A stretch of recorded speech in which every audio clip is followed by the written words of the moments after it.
বাংলাদেশের সর্বশেষ গুরুত্বপূর্ণ আপডেট সংবাদে আপনাকে স্বাগত। শুরুতেই সংবাদ শিরোনাম, পরে বিস্তারিত।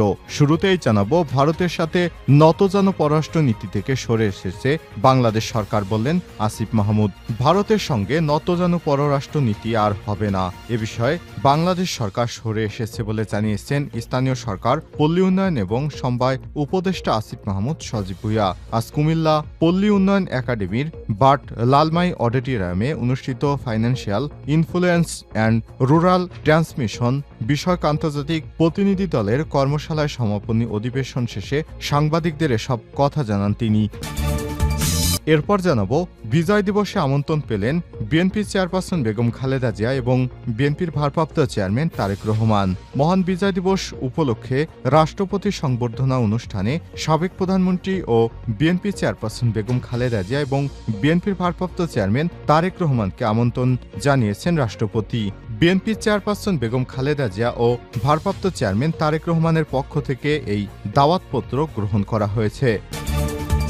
এদিকে বিসিএস সহ সব সরকারি চাকুরির আবেদন ফি কমিয়ে প্রজ্ঞাপন জারি। বিসিএস সহ সব ধরনের সরকারি প্রতিষ্ঠানে নিয়োগ পরীক্ষা আবেদন ফি সর্বোচ্চ 200 টাকা নির্ধারণ করে প্রজ্ঞাপন জারি করেছে জনপ্রশাসন মন্ত্রণালয়। বুধবার মন্ত্রণালয় থেকে এই প্রজ্ঞাপন জারি করা হয়েছে।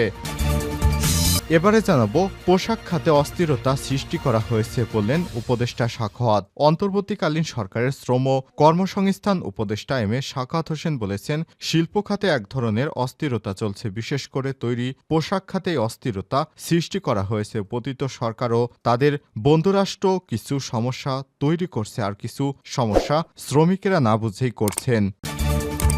এবারে জানাবো, চরফ্যাশনের ত্রিমুখী সংঘর্ষে ওসিসহ আহত অর্ধশতাধিক। ভোলার চরফ্যাশন উপজেলা দক্ষিণ আইসা থানায় বিএনপির দুই গ্রুপের মধ্যে সংঘর্ষে থানা পুলিশের ওসি এরশাদুল হক সহ অন্তত অর্ধশতাধিক ব্যক্তি আহত হয়েছেন। এই ঘটনায় গুরুতর আহত 20 জনকে চরফ্যাশন উপজেলা স্বাস্থ্য কমপ্লেক্সে ভর্তি করা হয়েছে, বাকিরা প্রাথমিক চিকিৎসা নিচ্ছেন। এবং সর্বশেষ জানাবো, মার্কিন নৌবাহিনী জাহাজে হামলা। এডেন উপসাগরে যুক্তরাষ্ট্রের নৌবাহিনী জাহাজে হামলা চালিয়েছে ইয়েমেন ভিত্তিক সশস্ত্র গোষ্ঠী হুতি যোদ্ধারা। মার্কিন সামরিক বাহিনী বলেছে, তাদের বাহিনী এডেন উপসাগরের মধ্য দিয়ে 3টি বাণিজ্যিক জাহাজকে নিরাপত্তা দিয়ে নিয়ে যাচ্ছিল। এ সময় হুতিদের পক্ষ থেকে আক্রমণ করা হয়, তবে এই আক্রমণ সফলভাবে প্রতিহত করা হয়েছে বলে দাবি যুক্তরাষ্ট্রের। প্রিয় দর্শক, এতক্ষণ শুনছিলেন সংবাদ শিরোনাম, এবারে বিস্তারিত। তবে তার আগে বন্ধুরা, অনুরোধ থাকবে সংবাদটিতে একটি লাইক দিন। এই চ্যানেলে আপনি নতুন হয়ে থাকলে আমাদের সংবাদটি দেখতে দেখতে চ্যানেলটি সাবস্ক্রাইব করে রাখুন। কমেন্ট করে আপনার মূল্যবান মতামত জানিয়ে দিন আপনি বিশ্বের কোন দেশ থেকে বা বাংলাদেশের কোন স্থান থেকে আমাদের সংবাদটি দেখছেন এবং শুনছেন। এবারে বিস্তারিত। ভারতের সাথে নতজানু পররাষ্ট্র নীতি থেকে সরে এসেছে সরকার, আসিফ মাহমুদ। ভারতের সাথে নতজানু পররাষ্ট্র নীতি থেকে বাংলাদেশের অন্তর্বর্তীকালীন সরে এসেছে বলে জানিয়েছেন স্থানীয় সরকার, পল্লী উন্নয়ন এবং সমবায় উপদেষ্টা আসিফ মাহমুদ সজীব ভুঁইয়া। বুধবার 11 ডিসেম্বর কুমিল্লা পল্লী উন্নয়ন একাডেমির বাট লালমাই অডিটোরিয়ামে অনুষ্ঠিত financial influence and rural transformation বিষয়ক আন্তর্জাতিক প্রতিনিধি দলের কর্মশালায় সমাপনী অধিবেশন শেষে সাংবাদিকদের তিনি এসব কথা বলেন।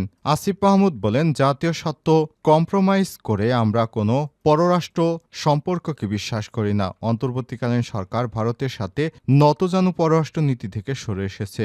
জাতীয় স্বার্থকে সামনে রেখে পরবর্তী সম্পর্কগুলো চলমান থাকবে। এ সময় তিনি বলেন, সরকারি ও প্রশাসনিক কর্মকর্তাদের অতিরিক্ত দায়িত্ব যে জনপ্রতিনিধিদের কাজ পরিচালনা করা অনেক কষ্ট হয়ে যাচ্ছে, যে কারণে স্থানীয় সরকার প্রতিনিধি নির্বাচনের বিষয়ে কোনো ব্যবস্থা নেওয়া যায় কিনা স্থানীয় সরকার কমিশন ও নির্বাচন কমিশনের কাজ শেষ হলে সে উদ্যোগ নেওয়া হবে। অনুষ্ঠানে সভাপতিত্ব করেন বাংলাদেশ সরকারের অতিরিক্ত সচিব ও বার্ডের মহাপরিচালক সাইফ উদ্দিন আহমেদ। অতিথি হিসেবে ভার্চুয়ালি বক্তব্য রাখেন আডর গবেষণা বিভাগের প্রধান doctor Khushnud Ali. Sri Lanka mission, Bharat, Ghana, Zambia, Namibia, Gambia, Pakistan, Oman, Malaysia, Kenya এবং বাংলাদেশ সহ 12টি দেশের 20 জন ঊর্ধ্বতন কর্মকর্তা এই কর্মশালায় অংশগ্রহণ করেন। বিজয় দিবসে আমন্ত্রণ পেলেন খালেদা জিয়া ও তারেক রহমান। মহান বিজয় দিবস উপলক্ষে রাষ্ট্রপতির সংবর্ধনা অনুষ্ঠানে সাবেক প্রধানমন্ত্রী বিএনপির চেয়ারপারসন বেগম খালেদা জিয়া বিএনপির ভারপ্রাপ্ত চেয়ারম্যান তারেক রহমানকে আমন্ত্রণ জানানো হয়েছে। বিএনপি চেয়ারপারসন বেগম খালেদা জিয়া ও ভারপ্রাপ্ত চেয়ারম্যান তারেক রহমানের পক্ষ থেকে দাওয়াতপত্র গ্রহণ করেন বিএনপির জাতীয় স্থায়ী কমিটির সদস্য ডাক্তার এজেডএম জাহিদ হোসেন। এদিকে রাষ্ট্রপতির পক্ষ থেকে দাওয়াত হস্তান্তর করেন রাষ্ট্রপতির সামরিক সচিব major general Mohammad Adil Chowdhury. NDC PSC বুধবার রাতে বিএনপির মিডিয়া সেলের পক্ষ থেকে সব তথ্য জানানো হয়েছে। এতে বলা হয়েছে, আগামী ১৬ ডিসেম্বর বিজয় দিবসে বিএনপি বাংলাদেশের সবচেয়ে বড় রাজনৈতিক দল, তাদেরকে রাষ্ট্রপতির পক্ষ থেকে আমন্ত্রণ জানানো হলো। বিসিএস সহ সব সরকারি চাকরিতে আবেদন ফি কমিয়ে প্রজ্ঞাপন জারি।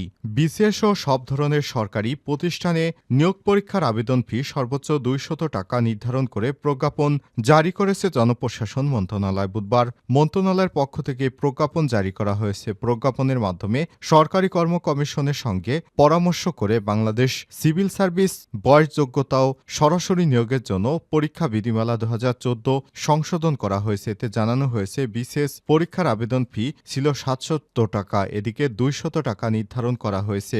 অন্যান্য সরকারি চাকরির আবেদন ফিও ২০০ টাকা। অনগ্রসর নাগরিক প্রার্থীদের ক্ষেত্রে আগে ফি ছিল ১০০ টাকা, সেটাকে কমিয়ে ৫০ টাকা করা হয়েছে। সরকারি চাকরিতে আবেদন ফি কমানোর সিদ্ধান্ত গত ২৭ নভেম্বর থেকে কার্যকর ধরা হয়েছে।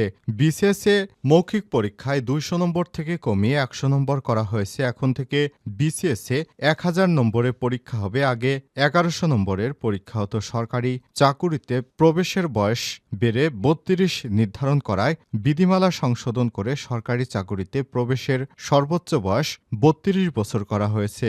মুক্তিযোদ্ধা বা শহীদ মুক্তিযোদ্ধাদের পুত্র বা কন্যা প্রতিবন্ধী প্রার্থী, বিসিএস এর সাধারণ শিক্ষা, বিসিএস কারিগরি শিক্ষা এবং বিসিএস স্বাস্থ্য ক্যাডারের পদের ক্ষেত্রে উপজাতীয় প্রার্থীর সর্বোচ্চ বয়সসীমা শিথিলের বিধি বাতিল করা হয়েছে। পোশাক খাতে এই অস্থিরতা সৃষ্টি করা হয়েছে উপদেষ্টা সাখাওয়াত। অন্তর্বর্তীকালীন সরকারের শ্রম কর্মসংস্থান উপদেষ্টা এম.এ. সাখাওয়াত হোসেন বলেছেন, শিল্প খাতে এক ধরনের অস্থিরতা চলছে।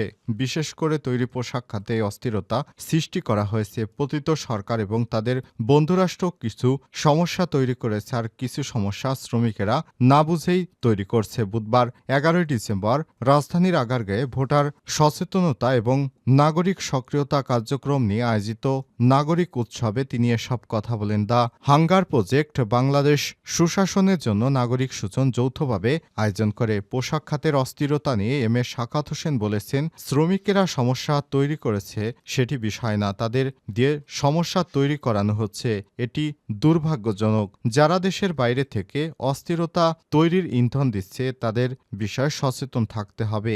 সর্বশেষ জাতীয় নির্বাচনের সমালোচনা করে তিনি বলেছেন, কিভাবে নির্বাচনকে নষ্ট করতে হয় তা নিয়ে পিএইচডি করতে দেশের বাইরে যেতে হবে না। এই নির্বাচন ছিল গণতন্ত্রের কফিনের শেষ পেরাক, তার পরিণতি ইতিমধ্যেই দেখা গেছে। রাষ্ট্রের প্রতিটি কাঠামো ধ্বংস করা হয়েছে। এ সময় তিনি আরো বলেন, বাংলাদেশ ভোট ছিল একটি উৎসব, কিন্তু গত ১৫ বছরে মানুষ ভোট দিতে পারেনি। এম.এ. সাখাওয়াত বলেছেন, আগামী নির্বাচনে যে নির্বাচন হবে তাতে যারা অংশগ্রহণ করবেন তারা নিশ্চয় গত ৩টি নির্বাচনে থেকে শিক্ষা নিয়েছেন। যদি শিক্ষা না নেন তাহলে তা দুর্ভাগ্যজনক হবে। যাতে আরও ভোট ছিনতাই না হয় সেজন্য নাগরিকদের ভোটাধিকারের বিষয়ে সতর্ক থাকার আহ্বান জানান তিনি।